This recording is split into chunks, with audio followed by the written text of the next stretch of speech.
গত 100 বছর পর আমি আবার এসেছি একটা ভিডিও নিয়ে। মনে হয় ফোনের ক্যামেরাটা খারাপ হয়ে গেছিলো, তাই ভিডিও আনতে পারিনি। আজকে নিয়ে এসেছি আমার জীবনের প্রথম একটা এক্সপিরিয়েন্স নিয়ে।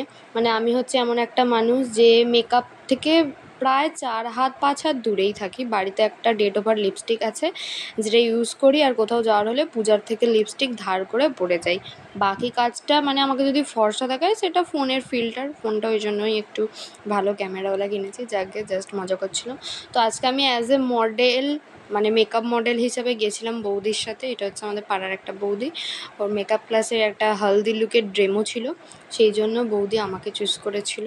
যখন আমাকে বলেছিল, আমি প্রথমে বলেছিলাম, দেখো বৌদি, এইসব আমার দ্বারা হয় না, অতক্ষণ ধৈর্য নেই বসে বসে আমি মেকআপ করবো।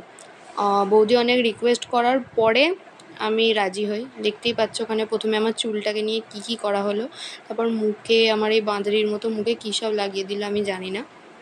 আর টাইম হচ্ছিল, তোমার টাইম দিয়েছিল 11টা থেকে 5টা। প্রথমে টাইম শুনেই তো আমি অবাক হয়ে যাই যে এতক্ষণ ধরে তুমি কী করবে আমার সাথে। এসব বলার পরেও অনেক বুকে ভয় নিয়ে একটা মানে নিজেকে মেকআপ করে কেমন লাগে সেটা দেখার জন্য তো চলে গিয়েছিলাম। আর একটা কথা বলে রাখি, আমি এত সুন্দর ভয়েস ওভার দিতে পারি না। আমার মনে যা আসে আমি তাই বলতাম, কিন্তু চাই এখানে অলরেডি আমার মুখে কী লাগানো আরম্ভ হয়ে গেছে। আর একটা কথা, কোনো মেকআপ আর্টিস্ট যদি এই ভিডিওটা দেখে থাকেন, আমি হাফ জিনিসের নাম জানি না, কোনটা কন্ট্রোল কোনটা কি। আমি খালি জানি ফাউন্ডেশন আর আইশ্যাডো। তাই আমি যদি কিছু ভুল বলে থাকি সেটা আমাকে একটু ক্ষমা করে দেবেন। আমি জানি না চোখের ওপর আমার কী লাগাচ্ছে, তবে এই যেটা হাতে আছে ওটাতে পাউডার ছিল, যেটা আমার চোখে ট্যাপ ট্যাপ ট্যাপ ট্যাপ করছিল। এইখানে আমার ডার্ক সার্কেলগুলো অলরেডি লুকিয়ে দিয়েছে। তারপর আমার ভুরুটাকে একটু মোটা মোটা সুন্দর করে দিয়েছে। আমি এখানেই নিজেকে চিনতে পারছিলাম না যে এটা আমার চোখ। তারপর দেখতে পাচ্ছ হালকা হালকা সূর্য উঠছে অলরেডি আমার চোখে, মানে আইশ্যাডোটা পড়ছে। ফের এই পর্যায় থেকেই আমার শুরু হয়ে গেছিলো বোরিংনেস। মানে আমি আর বসে থাকতে পারছিলাম না। কতবার যে বৌদিকে বলেছি, ও বৌদি আর কতক্ষণ লাগবে গো। বৌদি বলছে চুপ করে বস। আর এই দেখো আমার চোখে অলরেডি কালার হয়ে গেছে। এরপর শুরু হলো আমার মুখে থাপ করে কী সব লাগানো, আমি জানি না কি বলে এটাকে। অনেকক্ষণ ধরে বৌদি ট্যাপ ট্যাপ করে এটাকে বসালো। আমি তো আর আয়নাটা আমার সামনে এমন ছিল যেখানে আমি নিজেকে দেখতে পাচ্ছিলাম না, তাই 14 বার আমি ক্যামেরাটা খুলে নিজেকে দেখার চেষ্টা করছিলাম। এখানে কিন্তু চোখটা খুব সুন্দর হয়েছিল। এগুলো ট্যাপ ট্যাপ করে বসানোর পর আমার মুখে যা চিন্তার দাগ ছিল, এই যে পূজা আমার থেকে ধার নিয়েছে, সেই সব টাকা যে ফেরত দেয়নি, সেই সব যে একটা চিন্তা, সেই সব দাগগুলো সব মুছে গেল আমার মুখ থেকে। অনেকক্ষণ ধরে সব ট্যাপ ট্যাপ করার পর দেখলাম আমি ঠিক। তো এবার চুপ কর, এবার আমি বলি। এবার পেতনি থেকে রূপবতী বানানো হবে।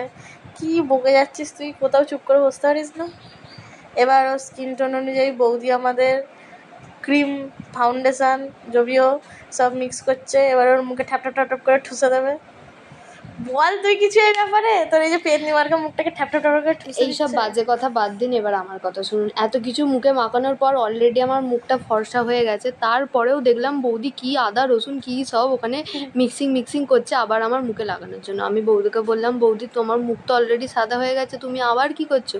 বললো ইটস কল ফাউন্ডেশন। এর আগে আমি তোর মুখের যে ডার্ক সার্কেল একটু দাগ সেগুলো চাপা দিয়েছি, এবার হচ্ছে ফাউন্ডেশন দেবো। এবার বল তুই কি বলতে চাস আমাকে দেখে? ভুরুটা আর চোখটা খুব সুন্দর হয়েছে। এমনিই তোর ভুরুতে ভুরু নেই, সরি। হ্যাঁ, এরা আমাকে মোনালিসা ভাবে। এই দেখতেই পাচ্ছ একদম সুন্দর চোখ নিয়ে গলার সাথে মুখ মেলাও বন্ধুরা। এসব বাজে কথায় কান দেবে না।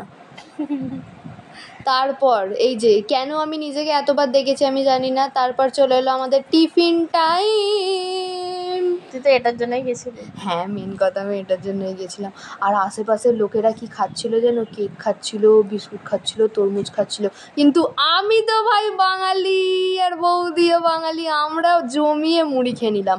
এইবার শোনো, আমি কোনো কাজে ব্যাঘাত ঘটাবো না, সেটা কি হতে পারে? অলরেডি চোখ দিয়ে পূজাকে অনেকক্ষণ দেখিনি, সেই দুঃখে জল বেরোতে আরম্ভ করে আমার চোখটা ঘেটে গেল। সেটা বৌদি কিন্তু রিপেয়ার করে দিল। আর ঠোঁটটা দেখছো সুন্দর লিপস্টিক পরিয়ে দিয়েছে। পরে তো একটাও লিপস্টিক নেই। এসব কথা কান দিয়ে, ওটা দেখেছো আমার ড্রেস আপ হয়ে গেছে। এবার আমার যেহেতু গায়ে হলুদ ছিল সেহেতু জুয়েলারি তো পরতেই হবে, বলো সোনার যা দাম, সোনা কিনতে পারিনি, এই জন্য এইসব জুয়েলারি নিয়ে গেছিলো। অলরেডি আমার চুলের কাজ শুরু, আর আমি চোখটাকে ঘেঁটে ফেলেছি সেটা তোমরা বুঝতেই পারবে। এরপর আমার ম্যাগি চুলকে করা হলো নুডলস। বল বল, তুই কিছু বল। চোখটাকে কেমন ঘেটে ফেলেছিস, মানে এত সুন্দর কষ্ট করে করেছে। দেখো এরম এরম করে না, এই দেখো কি সুন্দর পুরো মনে হচ্ছে সাত ভাই চম্পার সেই দিদি হয় না, সেই সেরকম সব গয়না পরে নিয়েছি। চম্পা লাগছে, চম্পা না, মেকআপটা কিন্তু সুন্দর হয়েছে আমি বলবো। এই দেখো চোখটা আবার আমার ঠিক করে দিয়েছে বৌদি, এই চোখটা আমাকে 3বার বৌদি ঠিক করেছে, কিন্তু কোনো গালাগাল খিস্তি ছাড়াই। এই যে দিয়েছে, ওটা বলা হবে না। হ্যাঁ হ্যাঁ, ওটা বললেই হয়ে যাবে। আর তোমরা যদি বৌদির কাছে মেকআপ টেকআপ করতে চাও, আমি ফেসবুকে তো ট্যাগ করে দেবো, তোমরা অবশ্যই যোগাযোগ করে নিও। কিন্তু দেখতে পাচ্ছ তো আমাকে কি সুন্দর লাগছে ফুলকুমারী। তারপর আমার এবার শুরু হবে ফটো সেশন। পাশে যে মানে আরেকজন ছিলেন যিনি, তার ফটোশ্যুট চলছে। আর এনাকে না সবাই বলছিল নাকি আমার দিদি লাগছে, মানে আমাদের পাশাপাশি অনেক ছবি তোলা হয়েছিল। তুই বল কিছু। আমাকে তো দেখাচ্ছি না ছবিটা। হ্যাঁ, আমি একে বেশি আজকাল পাত্তা দিই না, সেসব কথা ছাড়ো। এখানে হয়ে গেছে ফটোশ্যুট, মানে আমি নিজেকে দেখে সত্যিই চিনতে পারছি না। তারপর আকুটের মতো সব খুলে ফেললাম, মানে গয়নাগাটি খুলে ফেলার পর এবার বাড়ি যাওয়ার পালা। তার আগে বললো দাঁড়াও, তুমি এতক্ষণ ধৈর্য ধরে বসেছো, এটা তোমার উপহার, চা। তারপর বৌদি যেহেতু এতক্ষণ ধরে কষ্ট করে মেকআপ করেছে, আমি বললাম আমি বাড়ি গিয়েই মেকআপ তুলবো।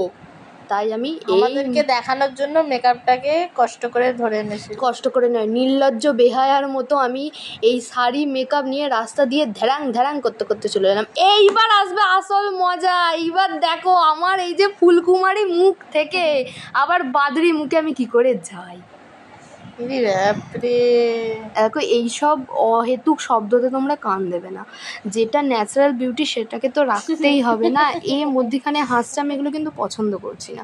কিন্তু তাও এই যে দেখো মানে কতটা প্রলেপ আমার মুখে ছিল, দেখো আমার রিয়াকশানটা দেখো। আর আশেপাশে আমার অনেক লোকজন ছিল যারা আমাকে হাঁ করে বসে বসে দেখছিল যে কতটা কি অবস্থা। আমি না ভাষা ভুলে যাই। তারপরে বুঝলাম তুলো দিয়ে মেকআপ তুলতে গেলে আমার বাড়ির তুলো শেষ হয়ে যাবে। বাঙালির বাড়ির গামছা ছেঁড়া নারকল তেল নিয়ে মুখে অহেতুক ঘষতে থাকলাম। অহেতুক করে যাচ্ছিস কেন? এইমাত্র ফিলোসফি করছিলি নাকি? তোমরা তো জানোই আমি ফিলোসফিতে অনার্স।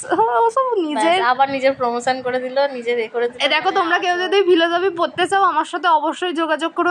পয়সার বড় অভাব, পূজা তো ধান নিয়ে পয়সা দেয় না। এসব ঝগড়াঝাটি না। আমি আবার ন্যাচারাল বিউটিতে চলে এসেছি। ভিডিওটা ভালো লাগলে লাইক করবে। এটাই ভাল লাগছে।